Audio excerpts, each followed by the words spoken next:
नमस्कार मैत्रिणींनो, मी Madhuri's cooking and लाईफस्टाईलमध्ये तुमच्या सगळ्यांचं खूप खूप स्वागत करते.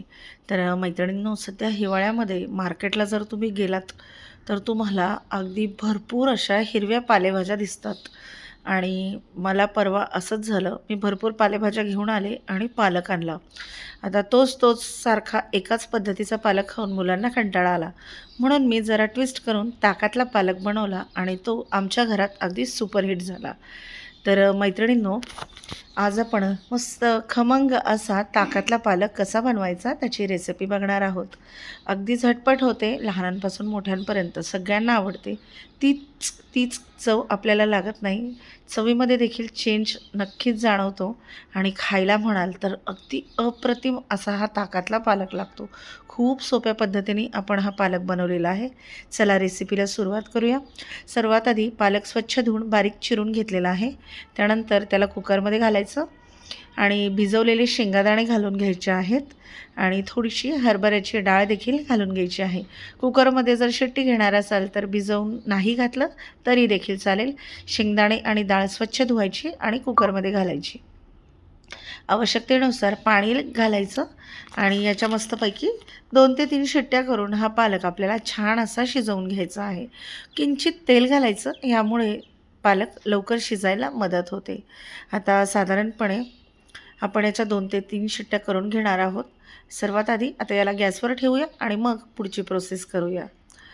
तर जोपर्यंत पालक शिजतोय तोपर्यंत आपण बाकी तयारी करून घेऊया. इथे मी 4 हिरव्या मिरच्या घेतलेल्या आहेत आणि साधारणपणे 10 ते 12 लसूण पाकळ्या घेतलेल्या आहेत. आता लसूण आणि मिरची याला मिक्सरमध्ये फिरवून घ्या किंवा खलबत्त्यात कुटून घ्या, काहीच हरकत नाही. जसं कन्व्हिनियंट आहे तसं करून घ्या. आता पालकाच्या 3 शिट्ट्या झालेल्या आहेत, वाफ निघत आहे तोपर्यंत आपण पुढची प्रोसेस करूया. इथे मी बेसन पीठ घेतलेलं आहे आणि ह्यामध्ये आता आपल्याला साधारणपणे 1 ते 1.5 ग्लास ताक घालून घ्यायचं आहे. ताक किती आंबट आहे त्यानुसार ताकाचं प्रमाण ठरवायचं आहे. खूप जास्त आंबट असेल तर थोडंसं पाणी ॲड करू शकता. तर आता मस्तपैकी ताक आणि बेसन पीठ याला एकत्र मिक्स करून याचं एक बॅटर बनवून घ्यायचं आहे. दुसरीकडे कुकरची वाफ काढली. पालक छान शिजलेला आहे तरी देखील ह्या बीटरच्या साहाय्याने मी याला मस्तपैकी असं घोटून घेतलेलं आहे. हरभऱ्याची डाळ आणि शेंगदाणे देखील मस्त शिजलेत, गाळ झालेले नाहीत आणि आपल्याला असेच हवे आहेत.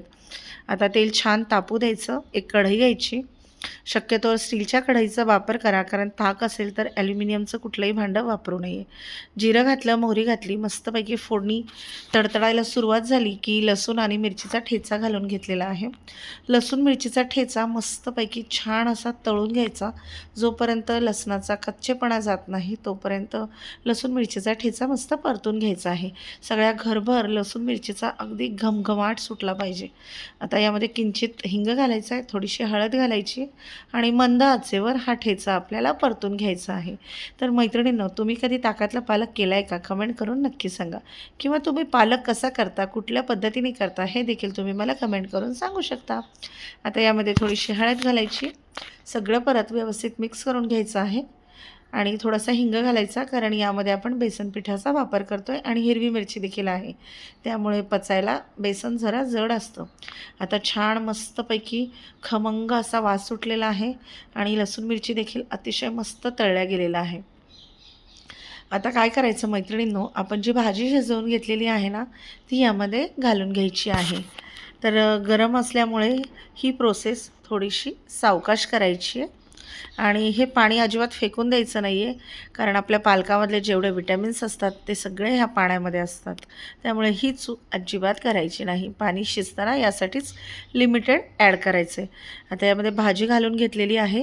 ह्याला व्यवस्थित चमच्याच्या साहाय्याने मिक्स करून घ्यायचं आहे आणि त्यानंतर आपण ताक आणि बेसनाचं जे मिश्रण घेतलेलं आहे ते ह्या भाजीमध्ये ॲड करायचं आहे आणि याला चमच्याच्या साहाय्याने व्यवस्थित मिक्स करून घ्यायचं आहे, जेणेकरून बेसन पिठाच्या अजिबात गुठळ्या होणार नाहीत. तर याला असं ढवळत राहायचं आहे. तर मैत्रिणींनो, हा ताकातला पालक ज्वारीच्या भाकरीसोबत आणि भातासोबत तर अगदी भन्नाट लागतो. तुम्ही देखील याचे फॅन नक्कीच होणार. तर आता लो टू मीडियम हीटवर भाजी मस्त शिजवून घ्यायची आहे. चवीनुसार मीठ घालायचं आहे आणि याला मस्त दणकून अशी उकळी काढायची आहे. आता ही भाजी आपल्याला लो टू मीडियम हीटवर मस्तपैकी शिजवून घ्यायची आहे. सुरुवातीला याला चमच्याच्या साहाय्याने थोडं ढवळत राहायचं आहे, जेणेकरून बेसन पिठाच्या यामध्ये अजिबात गुठळ्या होणार नाही. आणि गॅसची फ्लेम मोठी अजिबात करायची नाही, कारण भाजी कधी-कधी बेसला लागू शकते. स्टीलची कढई आहे, त्यामुळे शक्यतोवर मी लो टू मीडियम हीटवरच ही भाजी शिजवून घेते. तुम्ही बघू शकता मस्त दणकून अशी याला उकळी आलेली आहे. दिसायला एकदम सुंदर दिसते आहे. तर आता याच्यावर आपण फायनली एक तडका मारून घेणार आहोत, ज्यामुळे याला खूप मस्त असा लसणाचा फ्लेवर येतो. तर मैत्रिणींनो, तुम्ही देखील ही भाजी नक्की ट्राय करा, खायला एकदम मस्त लागते. आता तेल कडकडीत गरम करून घेतलं, जिरं घातलं, मोहरी घातली आणि 5 ते 7 लसूण पाकळ्या बारीक चिरून घेतल्यात. तर हा चिरून घेतलेला लसूण यामध्ये ॲड केला आहे. त्याला मस्त सोनेरी रंग येईपर्यंत तळून घ्यायचं. ह्यासाठी सर्वात आधी तेल कडकडीत गरम करून घ्यायचं. 3 ते 4 लाल सुक्या मिरच्या घेतलेल्या आहेत, त्या देखील ह्या फोडणीमध्ये घालायला अजिबात विसरायचं नाही.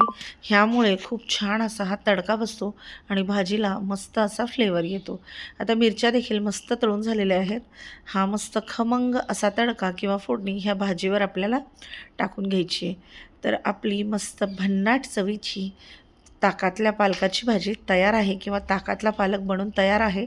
तर मस्तपैकी मैत्रिणींनो, रेसिपी नक्की ट्राय करा. कशी वाटली ते कमेंट करून सांगा. भेटूया पुढच्या व्हिडिओमध्ये. धन्यवाद.